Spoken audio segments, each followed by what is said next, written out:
2021 সালের অভ্যুত্থানের পর প্রথমবারের মতো নির্বাচন হচ্ছে মিয়ানমারে। 28 ডিসেম্বর থেকে শুরু হচ্ছে ভোট গ্রহণ, চলবে 3 ধাপে। তবে দেশের মোট 330টি পৌরসভার মধ্যে ভোট হবে মাত্র 202টিতে।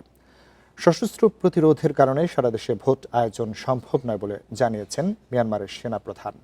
এদিকে বিশ্লেষকদের সংখ্যা এই নির্বাচন মিয়ানমারে স্থিতিশীলতা আনতে ব্যর্থ হবে। মিয়ানমারে সামরিক শাসনের অধীনে অনুষ্ঠিত হতে যাচ্ছে জাতীয় নির্বাচন। তবে বিশ্লেষকদের মতে এই নির্বাচন দেশটির রাজনৈতিক সংকটে কোনো মৌলিক পরিবর্তন আনবে না।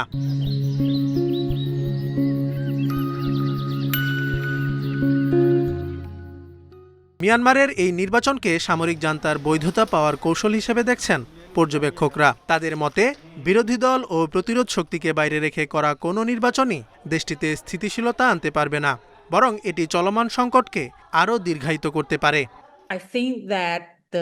এই নির্বাচন আসলে সামরিক বাহিনীর জন্য একটি প্রস্থান পথ খোঁজার চেষ্টা। দীর্ঘ গৃহযুদ্ধ চালিয়ে যাওয়া তাদের জন্য কঠিন হয়ে পড়েছে।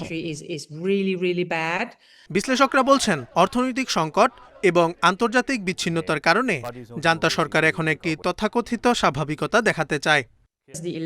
এই নির্বাচন অন্তর্ভুক্তিমূলক নয়। জাতিগত গোষ্ঠী কিংবা জাতীয় ঐক্য সরকারকে এতে রাখা হয়নি। এতে ফলাফল আগেই অনুমেয়। এবারের নির্বাচনে অংশ নিচ্ছে 6টি রাজনৈতিক দল। এর মধ্যে সেনাবাহিনী সমর্থিত union solidarity and development party সবচেয়ে বেশি প্রার্থী দিয়েছে। কার্যক্রম নিষিদ্ধ করায় নির্বাচনে অংশ নেয়ার সুযোগ পাচ্ছে না 40টি দল। জান্তার এই নির্বাচনকে প্রহসন উল্লেখ করে প্রত্যাখ্যান করেছে সামরিক শাসনের বিরুদ্ধে লড়াইরত জাতীয় ঐক্য সরকার বা এনইউজি। এই নির্বাচন মানুষের উপর সামরিক দাসত্ব বজায় রাখার ষড়যন্ত্র। আমরা একে কখনোই স্বীকৃতি দেব না।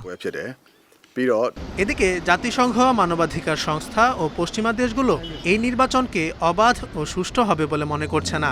তবে জান্তা সরকারের দাবি, এই নির্বাচন মিয়ানমারের জনগণের জন্য আন্তর্জাতিক স্বীকৃতি পাওয়া তাদের লক্ষ্য নয়। Zobayer Hossain, Independent news.